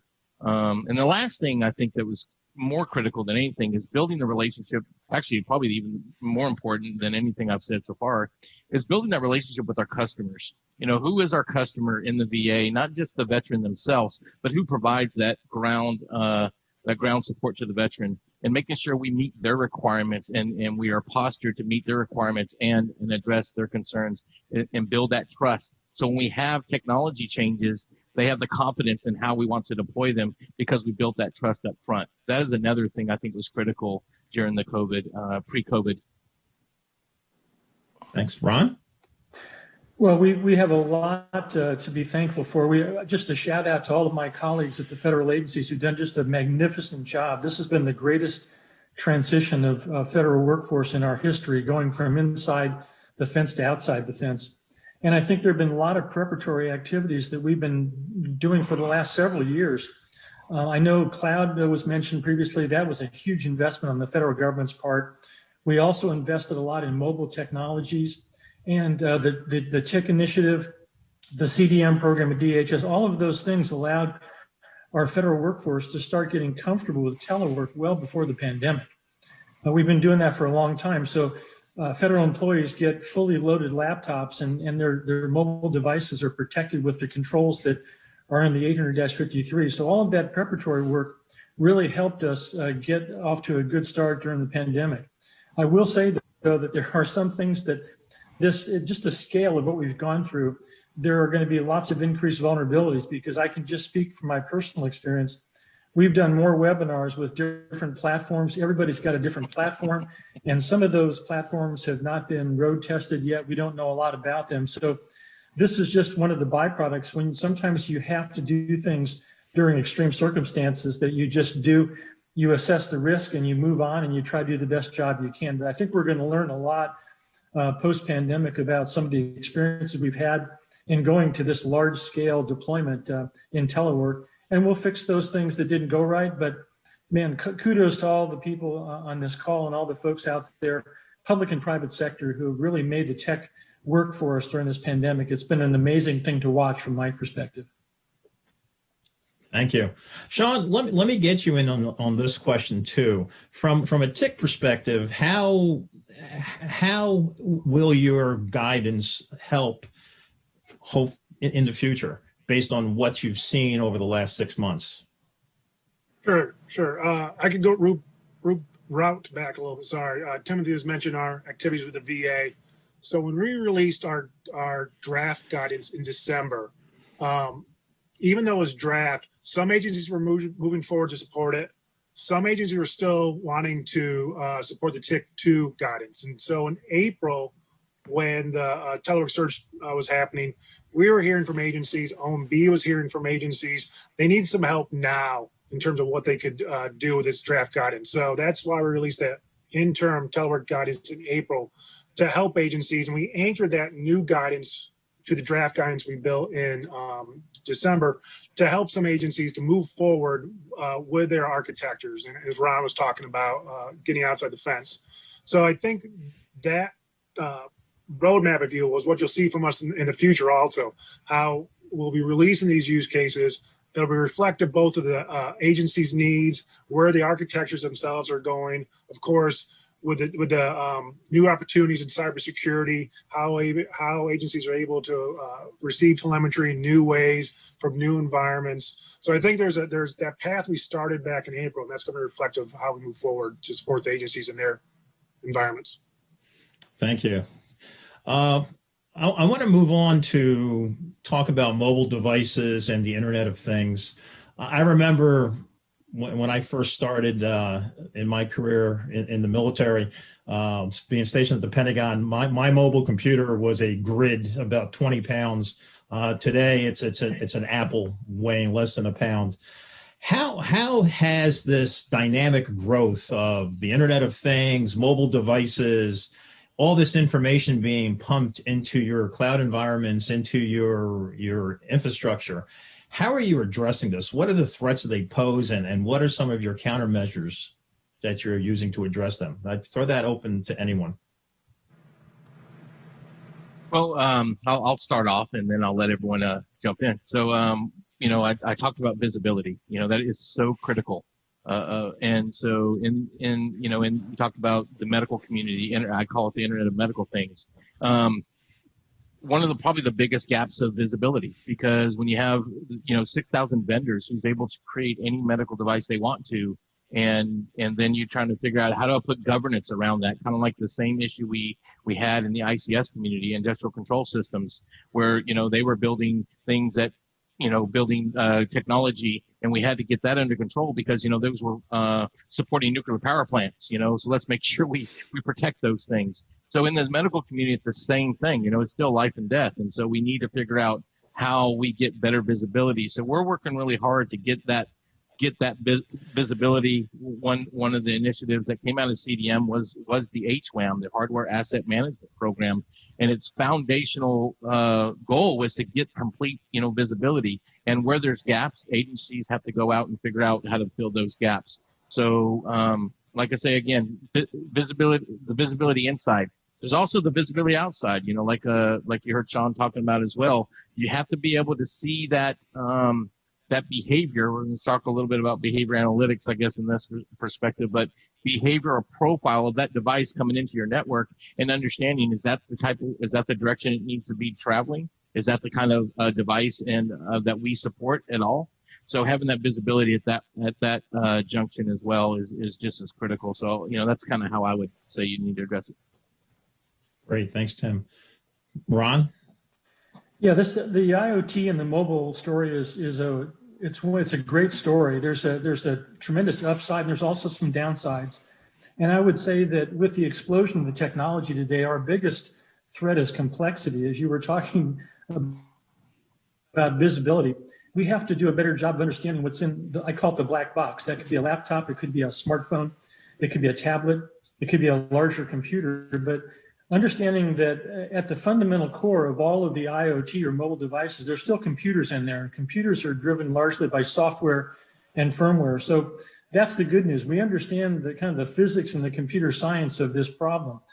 I think it's going to take some discipline, though, to understand, as you were saying before, what are the things I'm bringing into my network? What's part of this large system I'm building? And you have to almost analyze each device and each component on its own. One of the best examples I can use of smartphones, when we were using PIV cards, we're still using PIV cards, those cards didn't work very well on smartphones. So we had to go back to the drawing board and look at something called derived credentials. We were able to put the soft certs on the phone or have a design that would allow that to happen. Is it as good as having a separate hard token? No, but it's still within that range of risk tolerance that most people were comfortable with. So again, we have to embrace the new technology because that's the way we roll. And it's giving us great productivity, and it's doing things we've never imagined before. So our challenge as cybersecurity professionals is to help the mission business owners figure out how can we make this technology work for you so it can support your mission, your business, and do it in a way that is within their risk tolerance. They're comfortable with that risk and get the mission accomplished. So I think we have the tools, we're prepared to do this, and we just have to make sure we maintain our discipline and our good systems engineering approach to make sure that we can get that visibility to the extent we need it within the systems and the devices and the components that we're using and deploying. Thanks. Anyone else want to jump in on this? Yeah, I'll just jump in from the TIC side. So Internet of Things has always been one that's very interesting to us. We heard from agencies, they may have tsunami sensors or warning on the tsunami sensors. From some other agencies, just the sensors that monitor for forest fires or farms, or Timothy mentioned the Internet medical things. And this is one area we do look at having a use case around, because there are a number of best practices, I think, as Ron was mentioning, still giving the authority to the agency to determine how to secure their data and the level of risk they're willing to accept. But Internet of Things is definitely one area that we're looking to support from the TIC program office. Great, thanks. Okay, let me ask John a question now. John, you've heard our government colleagues, regulations, TIC 853, being a global company, you have GDPR, you have laws in California and laws in New York, laws in almost every state. How do you take this wealth of information and regulations and work through it? Well, thanks for the question. Yeah, the reality is that we at Micro Focus have been dealing with GDPR for many years, and the solutions that we have for both European governments, but also global companies are well practiced and operationally capable of all the things that we're talking about in TIC 3.0. The other point I'd like to reemphasize that all the other speakers were mentioning is the complexity of IoT devices. Beyond the fact that it's a physical device that requires connectivity, et cetera, into the network, the reality is that it exhibits behavior and profile requirements as an end user device to perform its function. And in the realm of user and entity behavior analytics, it's just another category.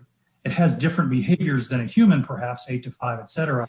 But ultimately, those types of things can easily be segmented in the realm of a UEB-enabled ICAM-type solution. So I would say from my perspective, a lot of these solutions do already exist and are in the marketplace. They don't require new software per se. They may require more creative systems integration, but none of this, from our perspective, requires new products to be built. Thank you. And so I'm going to put you up on the pedestal for a second here. What advice would you give agencies, CIOs, and Cisos regarding their next priorities? Well, top three, I think, broadly speaking, across federal, and that includes IT, DoD, and civilian, is really user entity behavior analytics, and it's ICAM. You know, the concept of identity access management, you know, includes things like PIV cards, but the reality is that that's only one aspect of an ICAM end-to-end solution. And again, those solutions do exist, and they cover a vast majority of the capabilities and requirements under TIC 3.0 as one example. Great. So Ron, Tim, Sean, how do you respond to John and UEBA? Well, I'll tell you that. Go ahead. No, go ahead, please. Okay, so he, definitely a concern of mine. You talk about that profiling, especially with the onboarding of Cerner in the medical community. If an X-ray machine acts like an X-ray machine, and then it's acting like it's doing what it's supposed to do. But if we haven't profiled that and to know that that device is actually an X-ray machine, maybe it's not doing what it's supposed to do. So he's spot on, and that technology does exist where you can actually take that behavior and you can actually start virtualizing it into its own VLAN and just put it, because that's where it's supposed to be communicating, actually help our customers accomplish their tasks more efficiently, as opposed to all these different hops and security gates that they have to go through. Meet it right there where it starts to behave, and get it to its path in the most direct approach, because you're seeing that behavior on the wire right there. So I'm complete in concurrence, not only with the devices themselves, but also with users. You know, if a user from the time that they come into your organization to the time that they leave your organization need to be followed all the way through, that they're behaving like a user, that they're behaving with elevated privileges, for, like they're supposed to. And with a remote force, that changes the game. Because now, the time that they connect is going to be a little bit different than they normally would connect. Where they're connecting from, you start putting geo into this equation, that kind of changes the game as well. I think you've seen some of that technology already, like, when you log into when you do a bank transaction with your card and your bank says, hey, why are you making a transaction in another city? We didn't tell us you were traveling. So that's the same kind of understanding. Technology exists. That's what I was pointing to, that John said. Technology exists. How do you incorporate that into your business model to where you can see the users and your Internet of Things the same way? Yeah, I would reinforce what Tim just said. I think you have to go back to the fundamentals, the basics, enterprise architecture and a system security architecture that really tries to reduce and manage complexity. Understanding some of the fundamental concepts that we've had for over 40 years, least privilege, least functionality, and taking a hard look at every component within every system within an enterprise and going down to the application level and figuring out, do we really need this to carry out the mission or the business functions? Just that alone can reduce that complexity. We've got the Fips 199, which has been around for 15 years, and it does a triage on systems and information and lumps everything into 3 categories: low impact, moderate, and high impact. Agencies can move a lot of that complexity to the cloud. There are safe ways to do that now with FedRAMP and some of the approved FedRAMP solutions, whether it's platform as a service, software as a service, or infrastructure. Those things have all been tested and evaluated and provide a very high level of assurance for agencies to move some of that outside the fence. And so whatever stays inside the fence, they can reduce that complexity, focus on that, and then use things like Tim was talking about, behavioral analytics. So every device, every component that has been approved, and all the applications that you really do need, you can then focus like a laser beam on those and look at the behavior. That's the way you detect some of the adversary behavior. We know they're going to get in at some point. The question is, how do we limit the damage they can do and reduce their time on target to carry out those attacks? We know how to do this. We just have to have, again, the discipline and the focus to carry it out. Thanks, Ron. I think a lot of our time when we look at going back in time, the defense in depth of the network, tick 3, tick 2, is protecting our infrastructure from outside sources. What are your thoughts of how do we now look inside and the insider threat, and how do we address that in our environments? I feel like I'm singing a tune because it goes back to behavior analytics. I mean, if you think about, keep in mind, it's also, when you talk about visibility, we're talking about visibility at the data as well. So when data is being used not the way it's supposed to be, when it's not traveling in the same direction it should have been traveling, and when users are touching the data not the way they normally would touch it, it's that when I say visibility, that's the kind of visibility I'm talking about. And that's where that you start profiling things, you applying those AIs and understanding your organization to that level. It's like like Ron said, that surgical approach. You can start doing that surgical approach because you're seeing it immediately, and you're being alerted on it. You can see if it's a false positive or whatnot, but you have to at least get that visibility and that understanding at that level to really see. To me, I think we can get there now with the technology. We just got to figure out how to engineer it all together and orchestrate it all together to work appropriately. We use the methodology of identifying devices on the network and looking at them. Is that an authorized device? That's simplistic. You have a list. It says it's authorized or it's not. Now something's connecting. It's not on the list. It alerts. Well, we're getting further than that. That's the old way. Now we got to go a little bit further. It's behaving like it's not supposed to be behaving. And so, getting that visibility to that level with your insiders as well, your users, that's how you start to see it. They clocked in to a building, they clocked into the network outside their tour of duty. Okay, it may be normal behavior, but why not make sure you're tracking that understanding? And then they're accessing things they normally didn't access. Data's traveling the way it normally shouldn't travel, and at the size it shouldn't be traveling. That's the kind of visibility and understanding that we have to get to in order to really stop this complex attacks that's coming and happening all the time. Anyone else? Well, I think you talk about insider threats. When an adversary breaches your perimeter, they become an insider. So they're almost indistinguishable from the actual people who might be insider threats in the organization. One of the solutions that's coming very quickly, it's been around for quite a while now, but it's coming into more popularity because of the pandemic, is zero trust architecture, zero trust concepts. It really allows us to go in with the underlying assumption that we're going to have lots of people accessing lots of resources from everywhere. Some of those can be adversaries, but the idea is like a house. You don't just have a lock on the front door. That front door lock is only going to stop a certain class of bad guys. Once they get in the house, picture every room in the house having its own vault.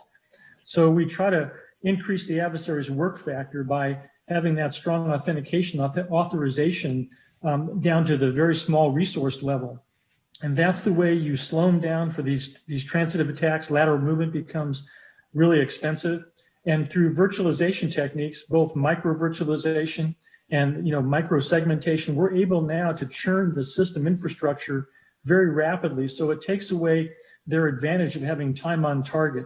If you combine all of those new approaches, that's really what defense in depth's about. And if you use those approaches and combine them with some of the things Sean's talking about with the TIC and the CDM program, and the things that all the speakers have talked about, we can actually survive and truly have a cyber resilient system, a system that can be there under stress when we need it during things like the pandemic and other things that we haven't even imagined yet. That's good. Thanks, Ron. We have about 4 to 5 minutes left, and I wanted to give each of the panel members a minute to give us what their thoughts are the future, things that they felt are really important for the overall community to look at. So let's start off with John. Sure, thanks. TikTok. Yeah, I would say that the focus in the future of meaningful investments around the cyber security realm, including TIC 3.0, because TIC 3.0 is so data protection and integrity centric, really involve ICAM and UEBA as the first 1 and 2. I think that ultimately there's so many thousands of IT systems around the government that trying to secure the data and call the day done at the data level or even the application level is too simplistic. And I think many of my colleagues on the panel today agree with that. And looking upon those types of solutions, ICAM and UEBA are the best and biggest bang for the buck. And ultimately they, by and large, are not rip and replace. They are overlay solutions that can add a dramatic additional level of security for your organizations. Thanks, John. Tim? I'm not going to go technical here because I think we've been talking technical all day long. I'm going to talk people. We got to make sure we're investing in our people that can help bring all this capability together. And in a workforce that's 500,000 in deficit, that makes it very hard in the cybersecurity community. And so we got to figure out how to leverage that more efficiently, whether it's through automation or actually looking at how we, I think some of the old methodology and some of the regulations that are coming out. Example, we have this long push, and I'm not trying to say don't get a degree, but I'm just trying to make an emphasis here where, everyone who has a computer science is great in this world. Well, that's not necessarily what you need to focus on. You need to focus on skills and abilities and what kind of platforms or avenues can we leverage on getting people with the right skills and abilities, because like you heard John said, all the technology's out there already now, and utilizing your integration that's out there already, but how are you going to sustain and maintain that internal workforce to be able to stay relevant, and current. That to me is where you should also be looking. And so bottom line is you got to focus in as well, not just focus out. Thanks, Tim. Sean? Yeah, I'll go the opposite end from where Tim was. I'll go back on the technical side, and I'll be selfish for a second. We mentioned the traditional TIC or the TIC documents that were released. CISO also released a document that's pretty critical to CISO's visibility. It's called the Cloud Cloud Interface Reference Architecture. If the audience goes to the CISA TIC webpage, there's a section under there for TIC plus NCPS, the National Cybersecurity Protection System. And if they open that up and they review that document, this is the shift internally to CISA of how we're moving from the old Einstein solution where we had physical sensors on site. And this is talking about this new telemetry and new visibility possibilities coming into CISA. So I invite the agencies and the vendor community to review that document. Volume 1 was released at the end of July. Also working on Volume 2. It's going to be a multi-volume document. So I think that's a great way to understand the path forward for some of the activities inside CISA. Thanks, Sean. Ron, take us home. Well, I'm going to combine John with John, Tim, and Sean said. I'm going to go with keep your eye on the supply chain in 2020, the rest of this year. One thing has been clear during the pandemic. The supply chain has been critical. It's the front of everybody's mind now, legislation, regulations, and in the NIST Special Pub 853 Rev 5, we have a whole new family of supply chain controls. The reason supply chain is so critical, it addresses people and technologies.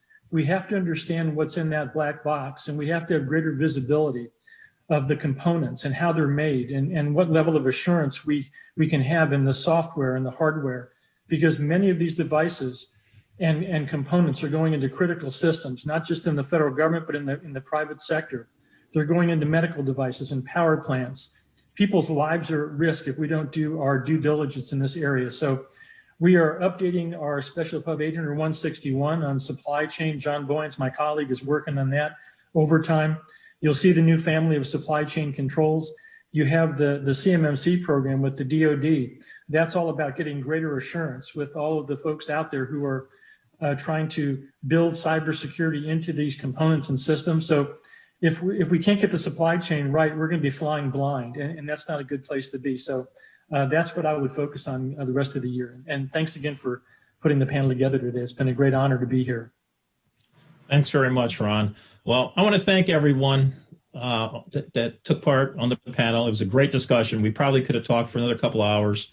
Everyone listening in, have a great afternoon. And now I want to pitch it back to Mike Hoffman. Thanks a lot, Ray. And thanks again to all of our speakers today. Fantastic event. Really enjoyed it and really learned a lot with a large array of topics on cybersecurity and how it's affecting federal IT. So thank you very much for everybody for joining. I want to again thank you especially to our sponsors, Micro Focus Government Solutions, Dell Technologies, as well as VMware. It really would not be possible to do these events without our sponsors, and we really thank them for being able to give this type of platform to government leaders within cybersecurity to really hit some of the different issues out there. So thank you again there. I want to make sure that I also give everybody a heads up about our next event. Our next event is going to be on September 16th. It's going to be focused on digital modernization at the Department of Veterans Affairs. And we're really excited to have both the chairman as well as the ranking member of the House VA Committee kick that event off. So a lot of our virtual events for those who have been signing in have been kicking off at 11 to accommodate the schedules for Congressman Takano as well as Congressman Rowe. We're going to be starting at 8:30 in the morning. So please write that down in your schedules. But again, it should be a fantastic event. We're going to have, along with the two congressmen, leaders within federal IT for the Department of Veterans Affairs with covering some really exciting topics like IT modernization as well as digital services. So hopefully everyone can join us for that. And if you'd like to see the rest of our lineup for virtual events, we have a packed lineup for the rest of the year. you can go to governmentciomedia.com, click on events, and you can find all of them there.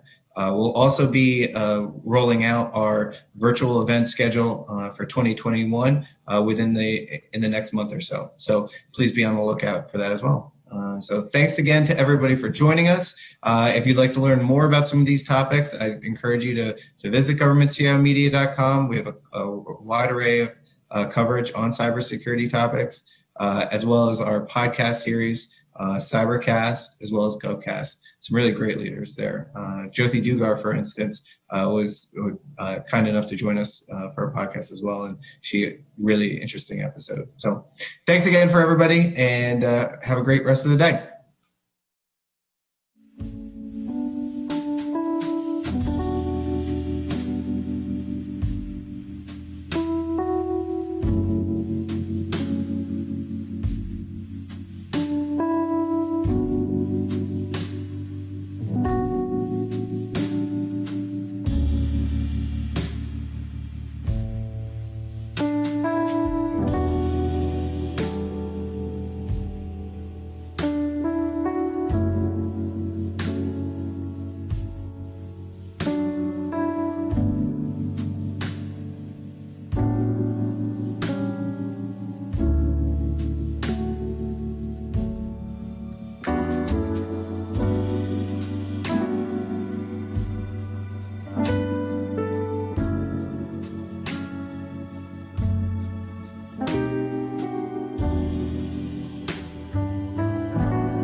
you.